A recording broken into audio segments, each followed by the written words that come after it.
মাগো প্রসন্ন দুষ্টু এমন খাচ্ছিল সে পরোটা গুড় মাখিয়ে আরাম করে বসে আমায় দেখে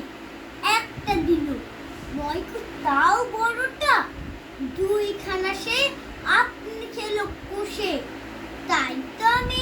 কান ধরে তার একটুখানি পেঁচিয়ে কিল মেরেছি হ্যাংলা ছেলে বলে অমনি কিনা মিথ্যে করে সারের মতন চেঁচিয়ে গেল সে তার মায়ের কাছে চলে মাগো অমনি দাদা শয়তানি তার খেলতে গেলাম দুপুরে বলল এখন খেলতে আমার মানা